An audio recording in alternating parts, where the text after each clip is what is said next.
MQM کے پارلیمانی leader Faisal Sabzwari صاحب جی پلیز. جی جی بہت شکریہ جناب ڈپٹی چیئرمین. بات کریں.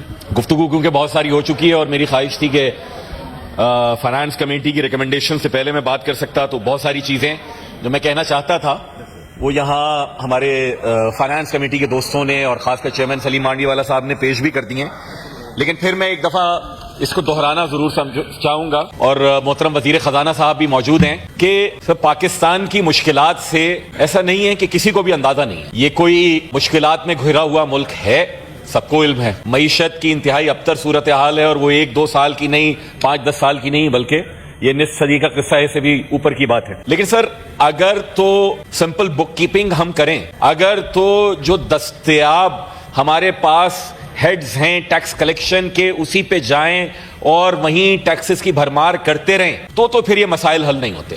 60 کی دہائی میں امریکی صدارتی کینڈیڈیٹ سے پوچھا گیا, کیونکہ ان کے ہاں بڑا زبردست ہوتا ہے ٹیکس کٹ کا ایک سیاسی نعرہ, کہ جناب آپ کیا کریں گے اگر ٹیکس کٹ کے باوجود بھی معیشت میں بہتری نہیں آئی, تو انہوں نے کہا میں مزید ٹیکسز کو کم کروں گا. آج سے چند برس قبل ہمارے سابق کلیگ مفتاح اسماعیل صاحب جب وزیر خزانہ تھے, انہوں نے بڑا اچھا ایک فیصلہ کیا کہ تنخواہ دار طبقے کے اوپر ٹیکس کی چھوٹ کو بڑھا دی, یعنی قابل ٹیکس آمدنی کی حد بڑھا دی. ان سے کسی نے پوچھا کہ آپ جو کر رہے ہیں اس سے کیا آپ کے جو وسائل ہیں وہ تو کم ہو جائیں گے؟ انہوں نے کہا نہیں, کیونکہ جس آدمی کو سال کے 5-10 ہزار روپے کی چھوٹ ملے گی اس نے کون سا کوئی پلازا یا کوئی پلاٹ خرید لینا ہے, اس نے اس سے روزمرہ کی چیزیں ہی خریدنی ہے جس سے معیشت کا پہیہ چلتا ہے.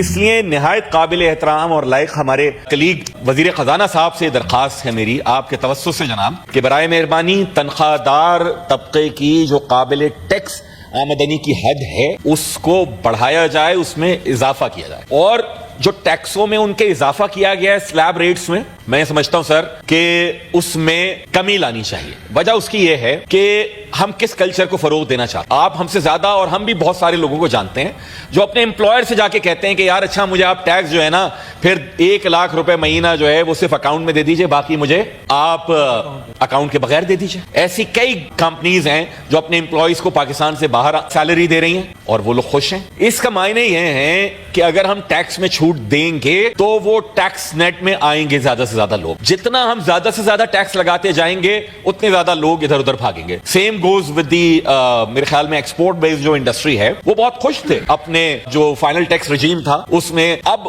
ان کا ماننا یہ, ان میں سے بہت ساروں کا, کہ جب ٹاپ لائن کے اوپر 1% وہ کہتے ہیں کہ جی سفیشینٹ تھا. اب اگر ان کو نارملی ٹریٹ کیا جائے گا تو کہتے ہیں کہ ہماری کمپیٹیٹیونیس جائے گی. آپ کی امپورٹ گڈز ہیں, ہمارے ساتھ بھی بڑا مسئلہ ہے, امپورٹ کو کرب کرنا چاہیے پالیسی سے نہ کہ امپورٹ ڈیوٹی سے. کون سی چیز آنی چاہیے نہیں آنی چاہیے ریاست طے کرے. Of course Pakistan can not be run like Dubai کہ ٹریڈ بیسڈ اکانومی کے اوپر یہ نہیں ہونا چاہیے جو ہوا ہے ماضی کی حکومتوں میں, لیکن آپ کی 40-50% تک ان کے ٹیکسز چلے جاتے ہیں. اس لیے میں سمجھتا ہوں کہ وہاں پر نظر ثانی کی بہت زیادہ گنجائش ہے. تنخواہ دار طبقے کے لیے میں دوبارہ بہت درد مندی سے گزارش کروں گا, ریٹیلرز کے اوپر ٹیکس لگنے کی بات ہوئی تھی, مجھے یاد ہے پچھلی حکومت میں جب ہم میں سے بہت سارے دوست کابینہ کا حصہ تھے, انہوں نے جناب احتجاج کیا اور حکومت کی جانب سے آنا شروع ہو گیا نہیں 100 روپے دن کا بھی ٹیکس نہیں دیں گے, 3000 روپے مہینہ بھی یہ ٹیکس نہیں دیں گے, آپ ان کو چھوڑ لیں. کیوں؟ ان کی نمائندگی ہے, ان کی ایسوسیشن ہے. تنخواہ دار طبقے کی کوئی ایسوسیشن ہی نہیں ہے, وہ آ کے کہاں پر احتجاج کرے. میں دعوت دیتا ہوں اس ایوان کے توسط سے کہ جناب آئیں احتجاج کریں. اگر وزیر خزانہ صاحب اور کابینہ کسی بھی وجہ سے اور قومی اسمبلی نہیں مانتی اس ہماری بات کو تو احتجاج کریں, ہم آپ میں ساتھ کھڑے ہوں گے, ہم آپ کے ساتھ کھڑے ہو کے احتجاج کریں گے. دس از ناٹ آن کہ جو لوگ خاموشی سے اس لیے ٹیکس دے رہے ہیں کیونکہ وہ ٹیکس چھپا نہیں سکتے, کوئی ونڈو ڈریسنگ وہ کر نہیں سکتے, کوئی اکاؤنٹنٹ ان کے آگے پیچھے معاملات کر نہیں سکتا, ان کو نہیں دبایا جائے. سیکنڈلی یہ اگین مجھ سے کہیں زیادہ سابق وزیر خزانہ بیٹھے ہیں, وزیر خزانہ بیٹھے ہیں, آپ سب احباب کو مجھ سے زیادہ علم ہے کہ جن طبقات پر ٹیکس نہیں ہے, جن مدوں میں ٹیکس نہیں ہے وہاں پر لگنا چاہیے. جب ہم بات کرتے ہیں کہ انکم پر ٹیکس لگے irrespect of its generation its source, income پہ ٹیکس لگائیں آمدنی کے اوپر. اچھا جب میں یہ بات کرتا ہوں تو ہمارے بہت سارے دوست جن کا تعلق زراعت سے ہے وہ کہتے ہیں یہ زراعت کے خلاف بات کر رہے ہیں. نہیں, بالکل نہیں کر رہے زراعت کے خلاف. زراعت کو آپ نے انسینٹیوائز کرنا ہے اور کیا گیا ہے. اس دفعہ شاید ٹریکٹر کے اوپر 10% آیا, ادروائز بیج سے لے کر کھاد سے لے کر قرضوں سے ٹیوب ویل ہر جگہ کیا گیا ہے, منیمم سپورٹ پرائس ہے, ساری کی ساری چیزیں.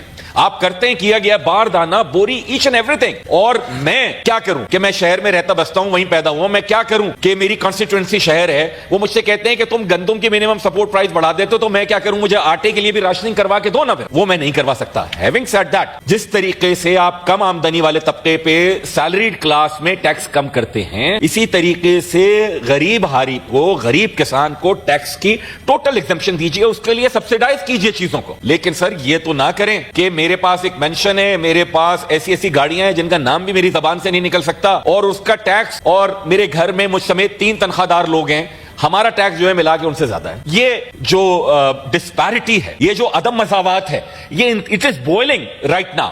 لوگ یہ دیکھتے ہیں کہ جناب آپ ہو کیا رہا ہے, آپ کر کیا رہے ہیں. اچھا بات یہ آ جاتی ہے کہ کانسٹیٹیوشن کی پروٹیکشن ہے کہ زرعی آمدنی کے اوپر ٹیکس نہیں لگ سکتا. بالکل آئی ایگری ٹو دیٹ. کل ایپیکس کمیٹی کی میٹنگ نہیں ہوئی ہے ٹیررزم کے حوالے سے؟ کیا جب آپ کا آرمی پبلک اسکول کا سانحہ ہوا تھا کیا آرمی چیف سے لے کر ساری سیاسی جماعتیں نہیں بیٹھے تھے؟ کیا آرمی چیف کے ایکسٹینشن کا مسئلہ آیا تھا, ساری جماعتیں نہیں بیٹھی تھی؟ کانسٹیٹیوشن میں ایک چیز تھی, it might have worked for us, it is not working for us right now. میں یہ نہیں کہہ رہا کہ کسی بھی غریب ہاری پہ ٹیکس لگایا جائے, لیکن برائے مہربانی جس کی آمدنی اتنی ہے, اور I can prove it with numbers, میں نے 2 سال پہلے بھی یہاں پر کہا تھا, مثال کے طور پر میں اپنے صوبے کی بات کرتا ہوں, اس دفعہ میں نہیں دیکھ سکا لیکن مجھے یقین ہے کہ میرے صوبے میں, صوبہ سندھ میں 3 ٹریلین کا بجٹ ہے, 3 ٹریلین کا, 1 ارب سے زیادہ زرعی آمدنی پر ٹیکس کلیکشن نہیں ہوئی. پنجاب کی بھی یہی صورتحال ہوگی. جی ڈی پی دیکھیں تو کوئی 22% کے لگ بھگ جو ہے آپ کی مجموعی قومی پیداوار میں زراعت سے آ رہا ہے. نیشنل ٹیکس پول دیکھیں تو لیس دین 1% آ رہا ہے. اس کے معنی یہ ہے کہ یہ عدم مساوات ہے, the numbers don't match. تو برائے مہربانی جس کا معیشت میں جتنا کنٹریبیوشن ہے, ریٹیلر ہے, اس کو جناب ٹیکس کے نیٹ میں لائیں. کسی بھی بلیک میلنگ سے آپ کو بچانے کے لیے ہم کھڑے ہوں گے. but the problem is that کہ جب آپ اس پہ ٹیکس لگانے کے جائیں گے, وہ کہے گا بھائی اس سے تو نہیں لے رہے, اس کا محل ہے, وہ اتنی بڑی گاڑیاں چلا رہا ہے, وہ اس کے پاس تو پرائیویٹ جیٹ ہے, ہیلی کاپٹر ہے, اور وہ ٹیکس آبیانے کے نام پر اور اسی طریقے سے لینڈ ٹیکس کے نام پر اور مختلف چیزوں کے نام پر. ہمیں یہ دیکھنا چاہیے کہ جو ٹیکسز کی روتھلیسنس ہے اس کو کم کریں. Indirect taxes are the most ruthless taxes.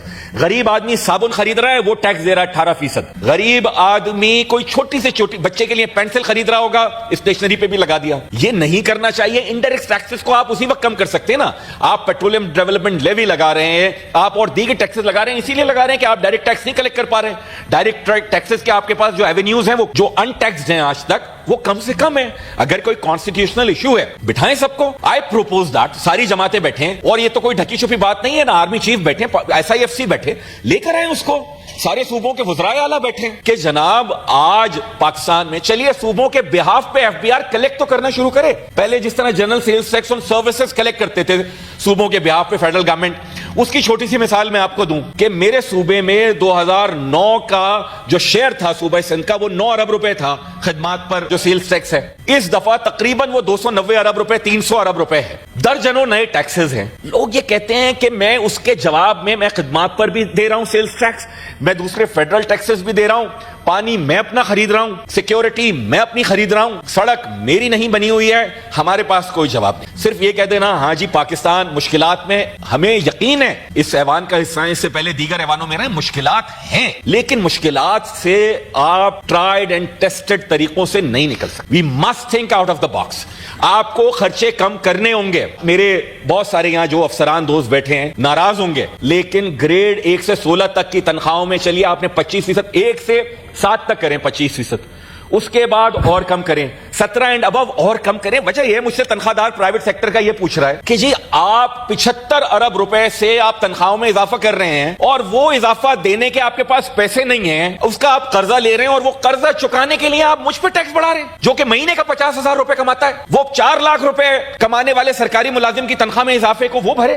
یہ عجیب سی بات ہے. اس لیے برائے مہربانی اس چیز کو دیکھا جائے. ایک اور بات میں کرنا چاہوں گا, again since I am talking about out of the box solution, اور ہو سکتا ہے میں بالکل غلط بات کر رہا ہوں, اور معذرت تاج بھائی اگر میں کوئی غلط بات کر رہا ہوں, لیکن فیڈریشن ہے پاکستان, پاکستان کے فیڈریٹنگ یونٹس ہیں, وفاق ہے تو صوبے ہیں, اور اسی طریقے سے صوبے ہیں تو وفاق ہے. کیا آج کی تاریخ میں فیڈریشن وائبل ہے؟ آخر NFC کے بعد کتنا کماتی ہے فیڈریشن, NFC کے بعد بچتا کتنا ہے, اور قرضوں میں کتنا دینا پڑتا ہے, وہ قرضے کن مدوں میں لیے گئے تھے, ان کی ری پیمنٹ کہاں ہو رہی ہے. کیا دفاع کو آج صوبوں کو ساتھ بٹھا کے فیڈریشن کی وائبلٹی کے لیے کیا کوئی ایک برڈن شیئر کرنے کی ترتیب ہونی چاہیے؟ یہ یہ کون سی بلیک میلنگ ہے کہ صوبہ اپنا سرپلس جو ہے وہ IMF کو کہہ دے کہ میں نہیں دوں گا؟ دس از ٹریزن. صوبوں کا جو سرپلس ہے وہ اس ملک کا سرپلس ہے. مثال کے طور پر میں انکم ٹیکس بھی دے رہا ہوں, میرے والد کو کام کر رہے ہیں, بزنس کر رہے ہیں, میں general sales tax on services بھی دے رہا ہوں, میں انٹرنیٹ کے اوپر کنیکشن کے اوپر وہاں پر پیسے دے رہا ہوں, میں نے کوئی چھوٹی سی دکان کھولی ہے, میں سب صوبے کو دے رہا ہوں, میں پراپرٹی ٹیکس دے رہا ہوں, لوکل ٹیکسز دے رہا ہوں, آئی ایم گیٹنگ نتھنگ. لیکن Pakistan is not going anywhere, اتنے سارے ٹیکسز کے باوجود بھی. This is the issue. جو قرضوں کی ری پیمنٹ ہو رہی ہے, کیا آیا صوبوں کو بھی اس میں انگیج کرنے کی ضرورت نہیں ہے؟ بہت سارے قرضے ایسے تھے کہ جو 18ویں ترمیم سے پہلے کے لیے گئے ہوں گے, کیا اس میں کوئی انگیجمنٹ ہو سکتی ہے؟ بیٹھیں تو ساتھ ہی ساتھ بہت کرٹیسزم ہوتی ہے, اور معذرت کے ساتھ واقعتاً کہ کوئی 2 ٹریلین کا میرے خیال میں فوج کا بجٹ ہے یہاں پر رکھا گیا ہے. یہ فوج کی قیادت سے بھی میری درخواست ہے کہ دیکھیں, وزیر خزانہ صاحب بھی بات کریں, پارلیمنٹ بھی بات کرے کہ جو قرضے کرٹیل ہو سکتے ہیں خاص کر پینشنز کی مد میں, اس کو دیکھا جائے کہ کس طریقے سے آپ نے آگے بڑھنا ہے. Otherwise it is economic black hole جو یہ پینشن کا اتنا بڑا پڑا ہے, سویلین کا بھی اور ملٹری کا بھی, اس کے اوپر آپ کو جانا چاہیے. 1-2 باتیں میں اور کرنا چاہوں گا, اس کے بعد اپنی گفتگو ختم کروں گا سر. کہ پنجاب نے again it's a matter of federations concern as well, کیونکہ سروس ڈلیوری اس سے متاثر ہوتی ہے. پنجاب نے اپنی بلدیاتی حکومتوں کا, جو ہونی تو مقامی حکومتیں چاہیے تھی لیکن ہمیں شوق ہے ان کو بلدیاتی ادارے بنانے کا, ان بلدیاتی اداروں کے لیے 857 ارب روپے رکھے, جو کہ ان کے بجٹ کا 15.7%. سر میرے صوبے کا بجٹ 3 ٹریلین کا ہے اور سندھ نے 160 ارب روپے رکھے ہیں جو کہ محض 5.2% ہے, Karachi included, which is the mega city, which is the financial capital of Pakistan. میں انفراسٹرکچر کے اوپر وہاں نہیں جاؤں گا, انویسٹ نہیں کروں گا, تو کیسے انویسٹمنٹ کو آپ فروغ دیں گے؟ کیسے انویسٹر کو تو ہمیں کرنا ہی چاہیے کہ پلگ اینڈ پلے اس کے لیے ہونا چاہیے. یہ زمین ہے, یہاں آپ نے پانی دیا, یہاں پر بجلی ہے, یہاں سڑک بنا کر دی ہے, یہاں سیوریج ہے, یہاں اسٹرانگ واٹر ڈرین ہے, آپ آئیں, سبسڈائز ریٹ کے اوپر زمین ہے, جا کے آپ یہاں پر انڈسٹری لگائیں. اس کا ہم نے الٹ کام کیا ہوا ہے کیونکہ ہم انویسٹ نہیں کر رہے وہاں پر انفراسٹرکچر میں. آخری بات, ابھی جو قرارداد ہوئی ہے سر, چائنیز آئے نا, ابھی ساری پارٹیز ملی ان سے, چائنیز نے کیا کہا؟ سیکیورٹی ہمارے لوگوں, معیشت کی بحالی, بہتری تو دور کی بات ہے, لوگوں کو تباہی سے بچانا اور معیشت کی بحالی سیکیورٹی خدشات دور کیے بغیر نہیں ہو سکتی. ہم کیا کر رہے ہیں؟ ہم کہہ رہے ہیں, ابھی وہ بات آئی کہ جناب وہ پختونوں کا قتل عام بند کرو. اس ملک میں مہاجروں کو, سندھیوں کو, بلوچوں کو, پختونوں کو, پنجابیوں کو, جہاں جس کا بس چلے سب نے مارا ہے, مارتے ہیں, ہونا چاہیے بند. لیکن یہ جنرلائز کرنا کہ اگر دہشت گردوں کے خلاف کوئی کارروائی ہوگی تو وہ کسی قوم کے خلاف ہے, ایسا بالکل نہیں ہے, نہ ہونا چاہیے نہ ہوگا. لیکن یہ تو دیکھیں کہ پاکستان کی افواج, پاکستان کے سپاہی, پاکستان کی پولیس, پاکستان کے عوام جہاں سندھ میں, بلوچستان میں, KP میں, صادقہ فاٹا میں, جہاں بھی نشانہ بن رہا ہے, ان کو روکنا چاہیے اور روکیں گے. ہیونگ سیڈ دیٹ سر, بہت افسوس کے ساتھ صرف اس ایپیکس کمیٹی کے اجلاس سے اور اس سب سے تو نہیں ہوگا. ایک بنا تھا national action plan army public school کے بعد, اس کے امپلیمنٹیشن 21 پوائنٹ میں سے 19-20 کی صوبائی حکومتوں کی ذمہ داری تھی. اس میں سے ایک تھا کلعدم انتہا پسند تنظیموں کے خلاف کارروائی ہوگی. میں اس ہاؤس میں مطالبہ کرتا ہوں کہ کتنے صوبوں نے یہ کام کیا ہے, پیش کیا جائے ہمارے سامنے. ہم پاکستان کی بڑی اچھی تصویر دینا چاہتے ہیں کہ کوئی انویسٹر آئے اور یہاں آ کر کھڑا ہو. 10 دن کے اخبارات اٹھا لیے, 10 دن. پاکستان کے آئین میں احمدیوں کو غیر مسلم قرار دے دیا گیا. It is past and close transaction. رسول اللہ صلی اللہ علیہ وآلہ وسلم کی ختم نبوت پر ایمان رکھنے والا مسلمان نہیں ہو سکتا. یہ ہم سب مسلمانوں کا ایمان ہے اور ہمارا ایمان کامل نہیں جب تک یہ نہ ہو, ٹھیک ہے. لیکن کچھ ہیں ایسے جن کو خدا نے ہدایت نہیں دی, جو ان کا مذہب ہے. اب کیا کریں؟ مار دیں ان کو, ٹینکوں کے آگے کھڑا کر دیں. 10 دن میں پولیس گھسی ہے کراچی میں اور پنجاب میں, ان کے گھروں میں. پھر ہم نے کیا کیا؟ ہم نے قربانی کا گوشت نمل یونیورسٹی کے ہاسٹل میں ایک ڈفرنٹلی ایبلڈ ہندو طالب علم کو کھلایا. پھر ہم نے کیا کیا؟ ہم نے سوات میں نام نہاد الزام لگایا توہین کا اور مار دیا ایک اور مسلمان کو. اس سے پہلے ہم نے پنجاب کے مختلف شہروں میں کیا, کبھی گوجرا میں کیا, کبھی کراچی کی کرسچن بستیوں میں کیا, اور کوئی سزائیں نہیں مل رہی ان کو. اور ہم یہ چاہتے ہیں کہ وہ انویسٹر یہاں پر آئے جو غلطی سے اگر مسلمان نہیں ہو, مسلمان بھی ہوا, کسی سے لین دین کا تنازع ہوا اور میں نے جھوٹی قسم کھا کے کسی نے بھی اس پہ الزام لگا دیا, توہین کا جلا دیں گے لوگ. اس طریقے سے تو نہیں ہوگی انویسٹمنٹ, اس طریقے سے تو معیشت بحال نہیں ہو سکتی. اس لیے ہم سب کو اس افریت سے نمٹنے کے لیے یہ لپ سروس بند کر کے کام کرنا ہوگا. ان انتہا پسندوں کے خلاف, خواہ وہ کسی بھی ایکسٹریم کے ہوں. جناب والا, وجہ اس کی یہ ہے کہ پاکستان کا نصاب درست طریقے سے پڑھانا شروع کریں. بتائیں قائد اعظم محمد علی جناح کون تھے, بتائیں ان کی پہلی کابینہ کون تھی, بتائیں ان کی پہلی کانسٹیٹوئنٹ اسمبلی کا کو چیئر کون کر رہا تھا, بتائیں کہ پاکستان کے لیے کس کی کتنی قربانیاں ہیں, بتائیں کہ جو بعد میں پاکستان کے چاچے مامے بن رہے ہیں کہ کس طریقے سے آپ پاکستان اور پاکستانیوں کے لیے زیادتیاں کر رہے ہیں اور دین اسلام کو آپ بدنام کر رہے ہیں. اس لیے جناب چیئرمین، جناب ڈپٹی چیئرمین، میری گزارش ہے اس ایوان کے توسط سے کہ ہم حکومت سے مطالبہ کرتے ہیں کہ آپ کانکریٹ اسٹیپس کے لیے ساری سیاسی جماعتوں کو بلائیں، ان کو بٹھائیں، نیشنل ایکشن پلان جو تھا اس پہ دوبارہ عمل درآمد کے لیے، اور پوچھیں صوبائی حکومتوں سے بھی اور فیڈرل گورنمنٹ بھی پوچھے کہ ہم اپالوجیٹک رویہ اختیار نہیں کریں گے۔ الحمدللہ اس ملک کی اکثریت مسلمان ہے، اسے کسی سے بھی سرٹیفکیٹ لینے کی ضرورت نہیں ہے کہ میرا ایمان کتنا خالص ہے یا نہیں ہے۔ بہت شکریہ جناب۔